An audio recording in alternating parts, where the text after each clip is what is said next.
Joriy yilning 2-aprel sanasida Qashqadaryo viloyati Koson tumani Madaniyat markazida Yoshlar kuni munosabati bilan yoshlar bilan uchrashuv tadbiri tashkil etildi.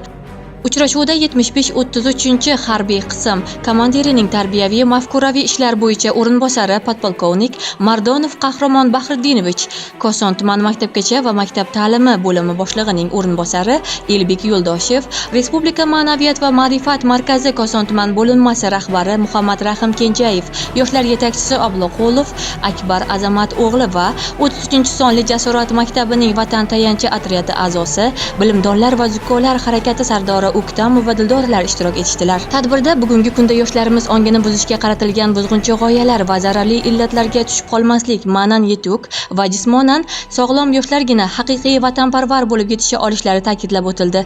O'quvchilarga tengdoshlari orasida fan va sport yo'nalishlarida muvaffaqiyatga erishganlar ibrat qilib ko'rsatildi hamda yoshlarimizga tumandagi axborot kutubxona markazi tomonidan badiiy kitoblar namoyishi tashkil etilib, kitoblarning inson ma'naviyatini shakllanishidagi o'rni haqida tushunchalar berib o'tildi.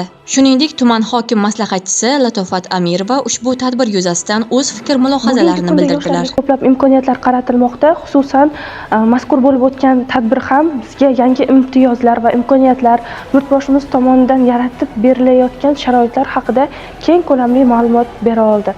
Bugungi uchrashuv yana bir bor shuni ko'rsatdiki, yoshlar yurtimizning eng katta boyligi va ishonchli kelajagidir. Ularning ma'naviy barkamolligi, bilimga intilishi va vatanga sadoqati taraqqiyotimizning mustahkam poydevoridir. Har bir yosh qalbida ezgulik, bilim va vatanparvarlik ruhini yanada kuchaytirish barchamizning muhim vazifalarimizdan biridir.